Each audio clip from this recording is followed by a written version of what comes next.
Ascendis prezintă Garantat 100%.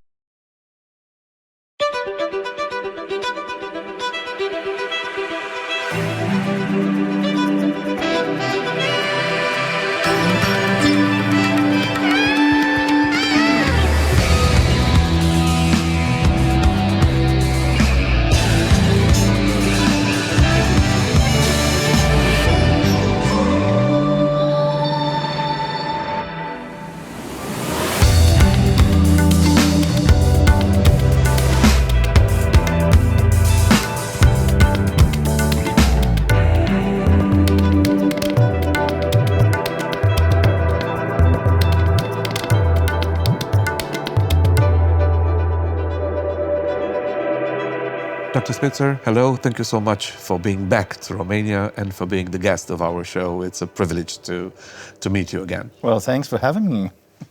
We'll get straight into our matters of discussion. You say in this extraordinary book, which is called Artificial Intelligence, How a Creation Superior to Human Helps and Threatens Us, which is published by Humanitas Publishing House. And I do have to say this, it's a wonderful translation by Alexandru Bejinariu. Mm-hmm. So the book sounds wonderful in Romanian. And at a certain moment you said, we often hear that AI systems are capable of doing this or that, but that only humans possess intuition. And that, for this reason, machines will never replace us. Anyone who argues this way has failed to understand that AI actually is how neural networks function and what they are capable of doing. They do not run algorithms or perform logical inferences in the traditional sense. Rather, they transform input into output, just as human brains do. Well, this is a little bit frightening for people who are very afraid of the artificial intelligence. Can you please translate from English into English? Just as human brains do? Well, artificial intelligence is it could be artificial brains, or, and that's my suggestion, it should be artificial intuition, because that's what really artificial intelligence is about. Computers, they run algorithms, but neural networks, they translate input patterns of, well, let's say pixels, or translate it into electrical signals in our eyes and in our brains. Yeah? And so they translate input into an output. And the output is created with no logic. It's just the connections between the input and the output layer. And just as Lee Sedol, when he did brilliant moves in the plays against AlphaGo, the artificial intelligence, when asked, how do you move the Go pebbles? And he said, I don't know, I have an intuition. And well, if the AI has better intuitions, how better to call this intuition? So I think artificial intelligence really is artificial intuition, that is machines that come up with ideas because they have been trained with certain, well, with ideas or with patterns. And is this scary? Well, first, I don't think it is scary. And most importantly, I think we should not be scared, because first, it's a great tool. It can solve a lot of problems for us. Mm-hmm. It can do things faster. And we shouldn't be afraid. We should understand it. And thereby, once you understand something, you're no longer afraid of it.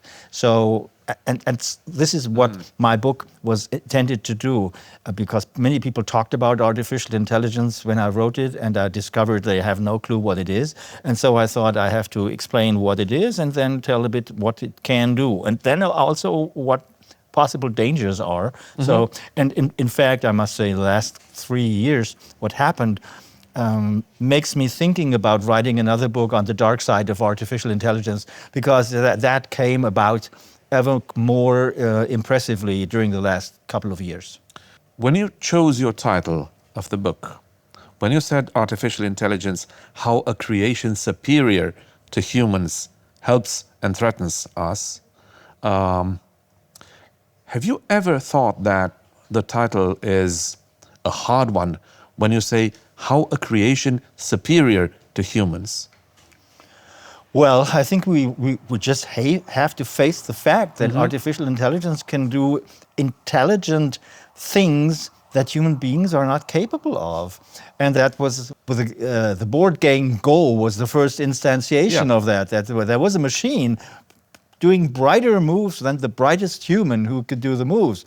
And then there was even a machine a year later that learned by itself how to play Go. And that machine beat the other machine who beat the human.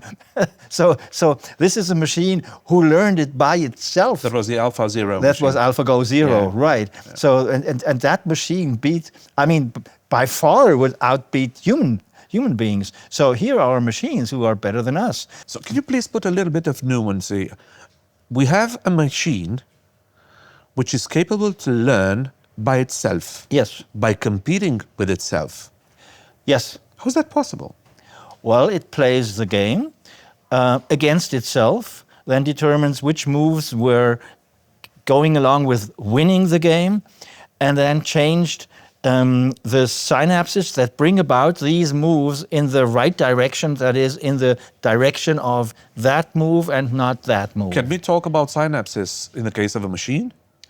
Yes, because synapses are basically, in mathematically speaking, a form of multiplication.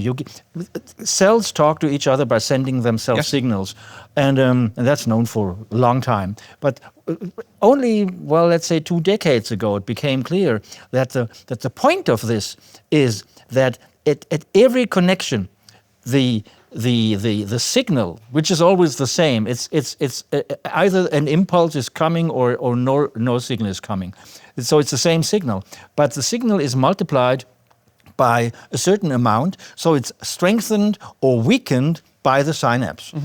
And this makes the whole thing so interesting, because there comes an input and then it's kind of filtered by the many synapses to different neurons, and one filter will be optimal for this pattern and the other filter will be optimal for this pattern. So you get neurons activated in a differential way depending upon the pattern. So you get pattern recognition, and once you have that, you need some hidden layers in between that do more I'd say complicated tricks to this connection between input and output. That's what we call hidden layers. And when you have hidden layers, you get deep learning, that is more conceptual learning. And if you put this into a machine that's big enough, it can be brighter than us. You pronounced the word intuition. This raises brows as concerns humans. When you say intuition, in the case of a machine, would this be a technical definition or what we call pure reality when you talk about intuition in the case of a machine? Well, I would respond with a question. How would you call something that's brought about by a machine not with an algorithm or with what we call thinking or some logical operations, but it just comes up? Like when we have an intuition, it just comes up. And we have no clue how we come to the intuition. It just occurs to us. And in the machine, they process an input and then this output just occurs. And so you can't ask an AI, how did you do that? It just did it. And you can't ask a human being, how did you do this? Lisa Dole said, it just occurred to me. Can you accept as a scientist that it just occurs? Well, that's another question, and it's actually a tough question, because when you look at a computer program, you can always verify the code, and if an error occurs, you can look at what line of the code this error happened. If you have an AI, you have to trust the output, and if the output is not right, and people talk about this in terms of a hallucination. Yes. I'm a psychiatrist. I hate that expression because hallucinations is something different, but it's called a hallucination. By the way, it should be called a delusion. It's just a wrong idea. So this occurs, but you have no clue and you can't ask anybody but yourself and your knowledge, is that correct or not? So we have no way to verify by looking at it and how it works. the conclusion or the intuition of an AI. And that's, of course, a big problem. Let's say in medicine, the AI says this, and it's wrong, then it's life or death. And so this actually, in any application of AI, this still is a big problem, that the AI sometimes is wrong. Let us dig a little bit into this. Yes, sure. You're not just a psychiatrist, you are an outstanding psychiatrist. I know that we do not have a definition for that, but pretending that we have a beer right now and we're on the terrace here somewhere in Bucharest, if I asked you, Professor Spitzer, what is consciousness? What would you answer? I don't answer C questions. You know what? I really stopped reading articles about this because the simple answer is we don't have any scientific theory about what consciousness is, and that's why we can't even ask the question, is this thing conscious, because we don't know what it is. So I don't talk about consciousness because I think as long as we have no idea, it's a waste of time. When someone tries to equal intuition with consciousness, what would you say? This is not correct, because intuition just comes up, and most intuitions in human beings are completely unconscious. They pop into consciousness, but and this is why we call it intuition, because we have no clue how it comes about, but it just is there. Okay, so the popping into consciousness is the nature of intuition, but that doesn't tell you anything about consciousness. At a certain moment you say, anyone who claims that only creatures of flesh and blood can possess intuition, while machines cannot, is described in long-standing philosophical debates as a carbon chauvinist. What's a carbon chauvinist, as a matter of fact? A carbon chauvinist. Well, that's actually a technical term that came up in philosophy at the time when I was doing my PhD thesis in philosophy, because they were analytical philosophers and they were arguing what's the logic behind transcendental arguments, that is, arguments that are very tough, and they are about human beings and in part actually about consciousness in the Kantian sense. So, and in this philosophical discussion, some people have said, well, as long as it's humans, so in flesh and blood doing this, it's completely different from machines. And back then there were philosophers like Dan Dennett who thought about brains in a vat, and how is that different from a computer in a box, etc., etc. And so that brought about arguments about being a human with flesh and blood compared to being a computer. And then there was the counter argument, how can you say this? It doesn't matter if it's silicon or carbon that makes up the neurons. And so we have neurons in silicon or in carbon, and there's not really a difference. So here are the carbon chauvinists who argue that carbon is something special. My take on this is that it's not the element in the Mendeleev periodic table. It is something completely different. That is our finiteness. I am a being. I know I'm immortal, so I'm here and now, and I'm not everywhere and at every time. I will stop living in a few years from now, and all of that. So, and that makes me special. That makes me very special. That's why I have agency. I want something. Hey, millions of synapses in a box, they don't want anything. They have no body, and we have embodiment, and we have our finiteness. And this finiteness makes us into agents, makes us want things and not wanting other things. And that really makes us human. It's not how bright we are, and also if there's some intelligence that's brighter than us, it doesn't dehumanize us. It's not the brightness that makes us human. It's the embodiment. It's that we share with other humans. We have intuitions about other humans. We have mindfulness, and we have thinking about other minds, and these kinds of things, and that makes us human. In this respect, since you've tackled the area of philosophy, what is ontology for philosophy, and what is ontology for intelligent machines? For intelligent machines, ontology is how to slice and dice up the world in different domains so that you don't get confused. Like in German, we have Schloss that can mean a castle or it can mean a lock. Yes. So we have ambiguous terms with a polysemy, it's called.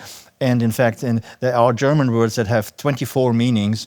And it turns out that those words kind of, they are highly prevalent in the language, but eventually they disappear because if a word means everything, it means nothing. And so that's thereby machines need to have ontology. In fact, the Chinese, they built DeepSeek, and they made this with fewer synapses, fewer training, and mainly fewer dollars than OpenAI and others did with their AI large language models.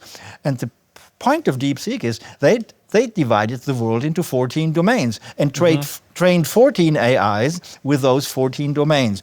And that was much simpler than training one artificial brain with everything there is, because then the artificial brain, has a hard time sorting things out. Yep. And so this sorting out was done for the thing. So that's the ontology for AI. And for us, ontology, as a philosopher, I would say is what is the world all about? How does the world comes about? So it's not in slicing and dicing up the world, but it's wondering about what is existence and why does anything exist at all? The old Platonic ideas. That's the ontology for a philosopher. One of your chapters in this fascinating book deals with medicine, artificial intelligence in medicine. It's a complex chapter. It's full of scientific information, full of specialized scientific information, but at the same time, it's something very easy to swallow by a normal human being because the information in it is profoundly fascinating.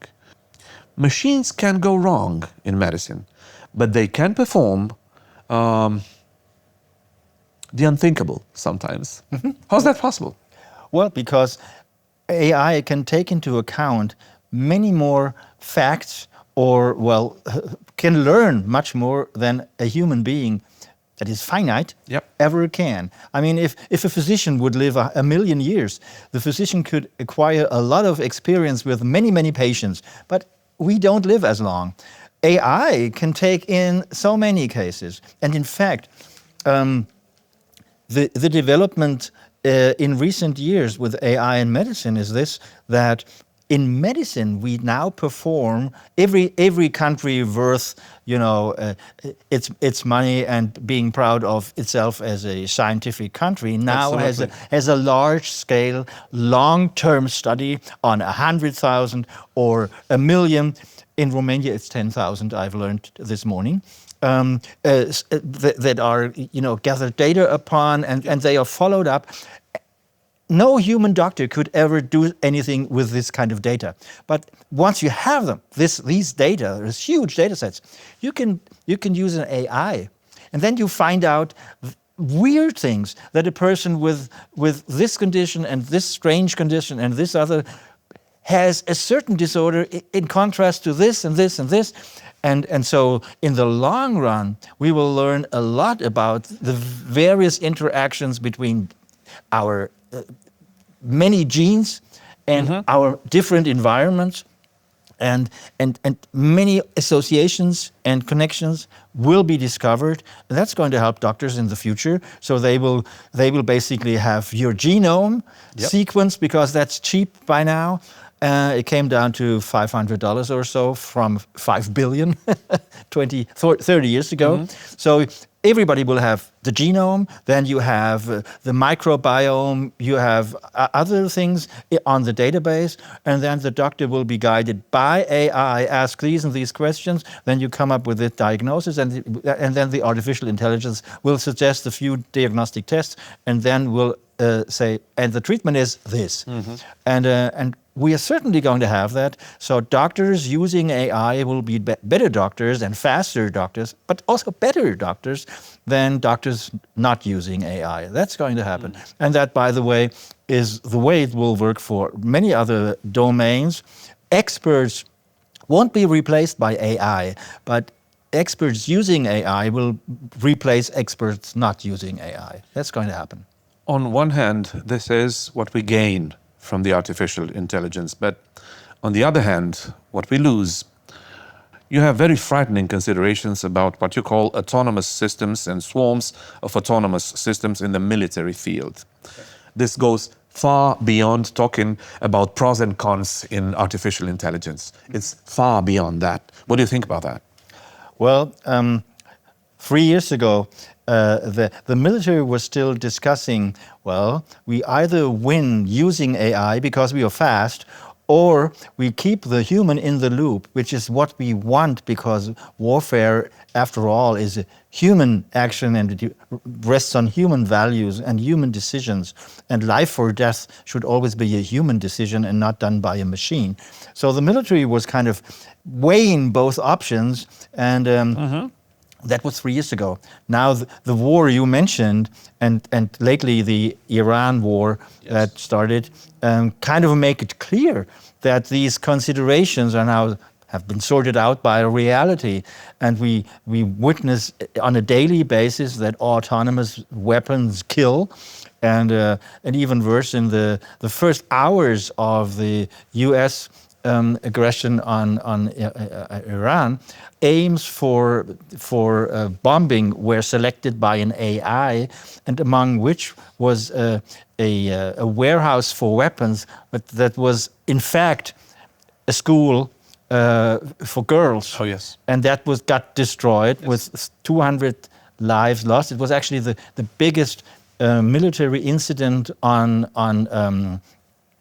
normal people for a long time, since World War II, I guess, and so it was a big mishap in war because of the use of AI, and when that came out, it became clear this was not good. It should never have happened. But there was actually, in this selection for targets, there was no human involved, even though they said there was some human that it wasn't. So they let AI kill, and by mistake. That's not good. So we had this already. In the book, I'm saying we are going to have it, and it's likely. Now we know we had it, so we know that as it comes to warfare, reliance on AI is a terrible thing. It's machine killing, like in the Terminator movie. We don't want that. This is exactly what you say. Less truth, less privacy, and less democracy. These are the dangers. Oh, that sounds We have filter bubbles frightening. created by AI. We have fake news all the time with fake videos, fake photographs, and this is all created by AI. It used to be created in the dark room, but this was so complicated. Now everybody with a click of a mouse can produce such a thing. That's right. And that's the danger. It's us using AI, or better, abusing AI or misusing AI, creating all this rubbish which wreaks havoc to, well, even society. When it comes to elections, when it comes to democracy, we need educated people who can sort out the truth from falsity, who can do informed decisions. And once you have fake news and filter bubbles and all of this, this endangers our democratic society. And which is why I really think we should be careful in applying AI. We should know that criminals can use AI for becoming better criminals. Obviously. And this shouldn't happen. So we really need to introduce guardrails and things like the EU tries. Other areas in the world don't even try. Honestly, do you think that this is possible from this moment on? Honestly. I think we have to.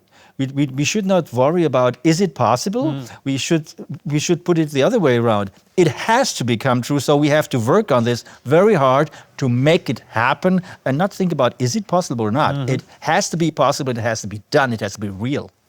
At a certain moment you say, and I was struck by this, altogether, YouTube users worldwide watch more than 1 billion hours of video content every day. And that content is 70%, not 17, 70% more radical than the beliefs of the people watching it. How is this possible? Well, because the recommendation algorithm in YouTube basically suggests, and it's programmed that way by an algorithm. Next movie is slightly more radical than the movie before, because then the can viewer. we define radical? Well, YouTube can.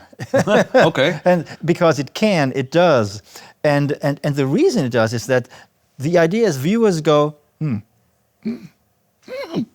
okay, if the next movie kind of covers similar ground, So but the stimulus has to be stronger and stronger yes, and exactly. stronger. It's going Okay. for the ever more strong stimulus. And YouTube has found out, I mean, empirically, that's the way to glue people on the screen. And of course, YouTube makes money from the hours people spend on the screen. So they maximize the hour. That's their business model. And they found out empirically that this is the way to do so. And so they do. It's their business model, which is why we have to be aware of the thing that you can't say, Facebook, come on, change the way you run things such that it won't harm young girls so much in terms of comparisons and putting down other girls, etc., etc. No, it's just Facebook is that way, and if they changed it, they would stop being Facebook or other social media. So you can have a nice social medium or whatever, because the way it's set up and the way it works is it fosters depression in girls, and just as video games foster violence in boys. And there's no way out except for banning it or limiting it. And I think we should do both in a sense. When it comes to social media, we are now more advanced than we were 3 years ago. Think about it, we have discussions all over Europe to limit access to social media and to smartphones, let's say until you are 14 or 15 or 16. Yep. And the Australians started with a ban of smartphones for under 16. And I think we are going this direction, and we are going to have an EU-wide measures on this. It just takes some time. How do you answer to a certain opinion that would say banning anything means finding new ways of finding new solutions, as a matter of fact, in order to get access to the banned thing? Yes. Well, the Australian woman which is overseeing the social media ban in Australia was asked exactly this question a couple of weeks ago. And her response was, well, then we have to do better. So you have to just improve whatever you do in measures and be flexible and be responsive to patterns of use. And we have to do the same. I don't think there's a magic switch you can flip. That and was then my question about, yes, yeah. and then everything is solved. No, this is a constant struggle and a constant presupposes constant vigilance. What are the problems? How are the ways going around? And how can we do something that this is not going to happen? It's not. I'm not saying it's easy, but we just have to do it. The point is, we have to protect the next generation from the worst side effects of AI. And the side effects, if you let somebody think, then you don't think, so you don't learn. So this is a side effect. And if you watch the screen closely, then you get myopia, and that gives you blindness at old age. So we don't want that. And so and the big companies, they want to make money. They don't care about the health or the education of our next generation. But that's our future. So we have to do something in order not to sacrifice our next generation to the profits of a few billionaires. We just have to do that. And it's irresponsible not to. And we have to realize that. On one hand, artificial intelligence is a fabulous tool.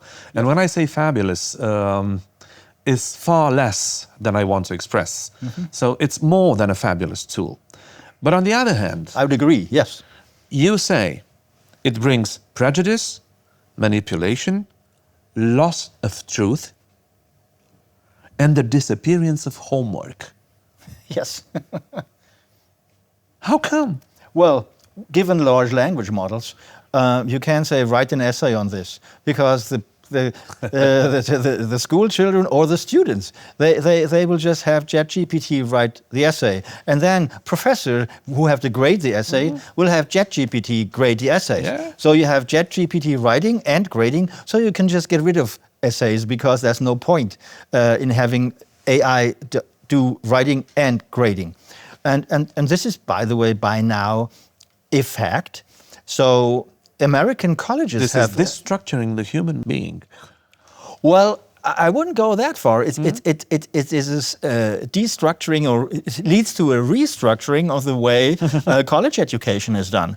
And it will have ripples in schools, certainly. So written exams or written essays will be done in a room where no smartphones are allowed, maybe in a Faraday box or whatever, so you can't have connection to the outside, and you will have a written by handwriting, so you can't copy and paste or whatever, and so you can really assess this is written by the person, and you have that becomes sci-fi and Arthur Clarke, as a matter of fact. It's fabulous. This is going to happen, and then there will be more oral exams, because you can't fake real interaction. You have to know something if you are interacting with your professor and he asks you questions, etc. So it has already transformed American colleges. There are write-ups on this over and over in the way I outlined. And we are going to have this in German schools, and you are going to have this in Romanian schools. And it's not only for the verse. I mean, going more oral in education is probably a good thing. I mean, we need to talk, and so we should. That's right. And so I don't think it's all for the worse. No, I think we have the opportunity to reconfigure the system. So let's do it right, and let's do it in a mindful way. Mm-hmm. And once we do that, we will not have worse universities or educational structures. We will have better ones.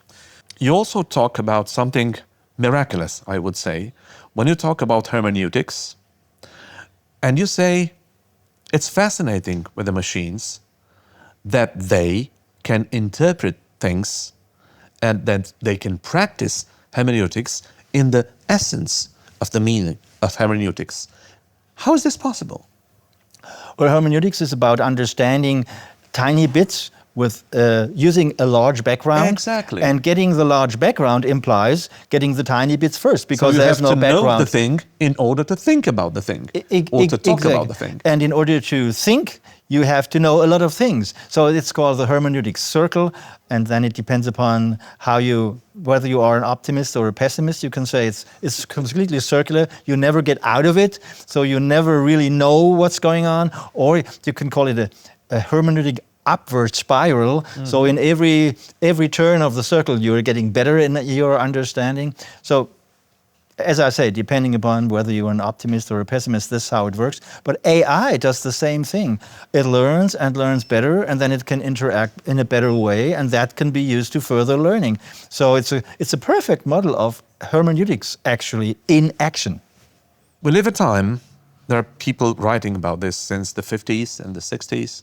We live a time of late modernity and post-modernity and post-postmodernity and things like that. Yes. But some people used to say that this time qualifies itself through our habit of complaining about things, that it's a general human postmodern habit to complain about things.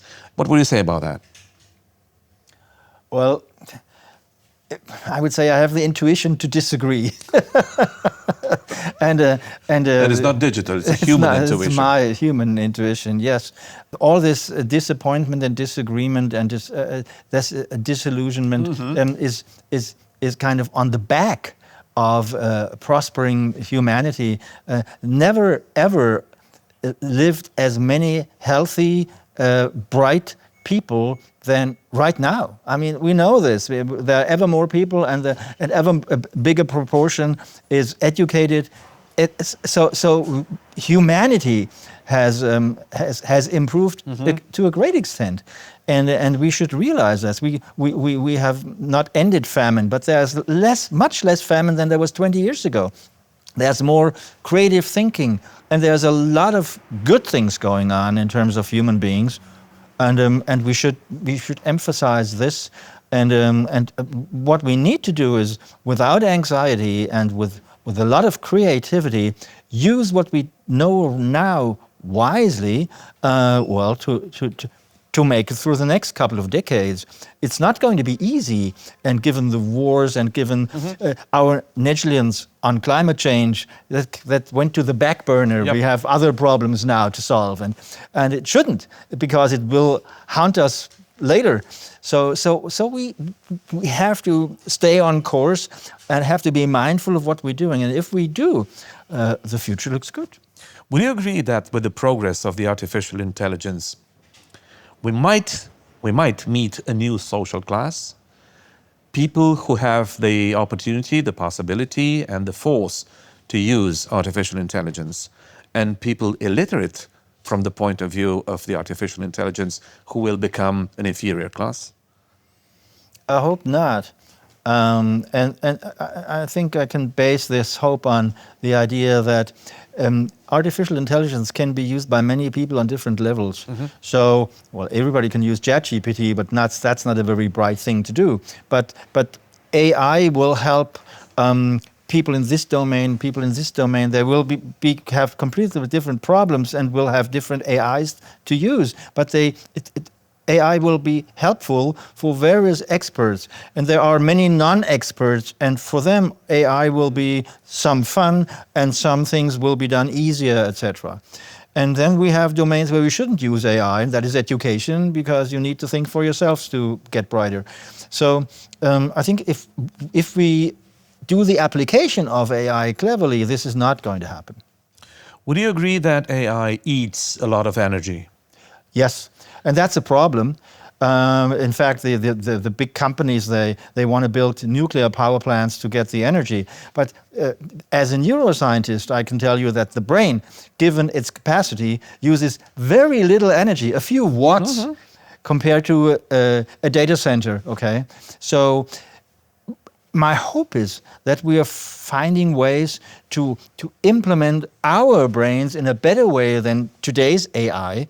So we use a more brain-like design in order to figure out how the brain, with this little energy it uses, does so many bright things. Once we know how to do this in artificial intelligence, we will have bright AI using little energy, just as we do. So we have to get the machines a little more along the lines of our brains.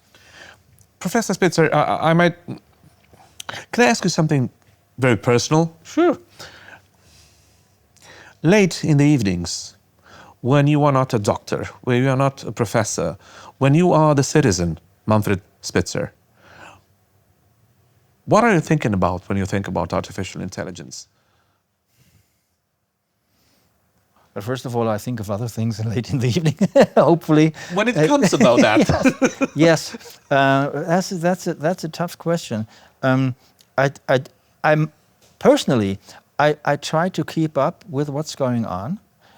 I do this early in the morning, not late at night, but I think I have to do at least as good or even better in trying to understand what's going on in order to be mindful of the decisions that we have to produce and come up with to do better in what we do with AI than we do now. So AI can be good for a few billionaires, or it can be good for all of humankind. And it's not upon AI, it's upon us to realize that. And and AI is of no help for that. So we need to do it ourselves consciously and mindfully to make AI for the better of all of us and not just for a few people. It's very difficult to write a book about this. And it's exactly your case, because the difference in time from 2023 to 2026 means a lot of progress in the field. Yes. And how can an author cope with that? Yes. Well, I ask myself this question every day, so to speak. I want to keep up and want to probably write another book about AI and the dark side more, because that came up in the last 3 years. And in order to keep up, I have to keep working a lot. Early in the morning today, I wrote my notes for today's meeting. I transferred the notes to ChatGPT, and I asked, what do you think about this? And I got this answer. Manfred Spitzer avoids both facile enthusiasm and simplistic catastrophism. Manfred Spitzer does not speak about AI as if it were either a miraculous force of salvation or an intellectual terminator, but rather as a profound transformation of the relationship between human beings, knowledge, and social reality. That is what makes him interesting. I agree. At the same time, Okay. I would still keep a certain distance from some of Spitzer's formulations. He sometimes tends to express himself in very categorical terms and to push the argument towards cultural alarmism. But perhaps that is precisely why he works so well in a television program. He compels reaction and reflection. Well, I would say I'm passionate about everything I'm doing. And what I cannot do as a doctor, well, take note of all of this and then sit down on my sofa and do nothing. So I'm a doctor. I want to help, which is why I wrote Digital Dementia. Hey, people, look at this and respond. And this is the same reason I wrote AI. Hey, this is what's going on. Take note and act accordingly. And that's my mission, probably. A good friend of mine in America, when I visited him last time, quite a time ago, he said, "Manfred, you were a scientist turned into an activist." And I said, maybe. I still hope to be a scientist, but I became sort of an activist as well with my books, but that's okay with me. Very honestly, do you chat with ChatGPT? No. It's Why not? boring. It's too boring. Is it? Yes. I mean, what you just read is what I hope is correct about my book. I know that. So you treat ChatGPT and artificial intelligence the way we should treat an object, a tool? Yes, it's a tool. It's nothing but a tool. And used as a tool, it's okay. Yes. But you know what? They are going to have labels. And so we have a label for, for this and for that, and it's green or it's not green, and it can be recycled. And we're going to have a label, no AI in the content. And this label could be on my book. No AI was used in creating it. And I'm proud of that. And there will be more products. No AI used to produce this. And people will buy it with the thing with the no AI sticker because it's made by human beings for human beings. May I kindly ask you to formulate a message for our viewers, some of them, who believe that AI is a person, or who treat AI as a person, or who interact with AI as with a person? Well, Alexa from Amazon has received more than 500,000 propositions for marriage. For marriage, yeah. Yes, and crazy things happen. So everybody knows that ChatGPT is not a person. It's a computer that has learned to predict the next word in a sentence, and nothing but that, and thereby can chatter endlessly. And people should realize that this is the case, even though it seems to be a person, sometimes a thoughtful person, sometimes a hallucinating person. We should not rely on it. And why interact with an AI when you can act with a real person? That would be my question. Because real persons are difficult. Well, that's their point. We need difficult people, sure. I mean, easy people are boring. Come on. But they're likable. Yeah, well, we need difficult people who are likable. And it's those with whom we love to interact. And my last question, what would you suggest people who use artificial intelligence exactly as they would interact with a psychotherapist? Yes. Well, I'm kind of torn between two ideas. One is, of course, that's kind of a weird idea. I've worked as a psychiatrist for a long time, and actually over 40 years. So I hate the idea of being replaced by a machine. And I hate the idea that I would turn to a machine for, well, humane advice, so to speak. On the other hand, I know that we have a lot of people with mental problems, and we have by far not enough psychotherapists. So the solution that seems to be the obvious one is let's replace psychotherapists with AI, then we at least have enough psychotherapists. So probably the solution will be sort of in between. There will be AI that serves as psychotherapists, and there will hopefully still be human psychotherapists, and there will be a way how this is sorted out. I hope not just by money, just as I hope that the rich kids won't be still in the future taught by real teachers, and the poor kids will be taught by AI. That's hopefully is not going to be the case, and so I hope that that's not the same thing with psychotherapists, that only the rich can afford them. Let us not forget that you come from Ulm, and that Ulm is a point of reference in what people call community psychiatry. That's very important, Dr. Spitzer. Community psychiatry cannot be performed by artificial intelligence, at least now. Right. And that's probably a long time before it can do that, yes. Thank you so much for accepting this invitation, and thank you for this book. Well, thank you for having me here. Thank you.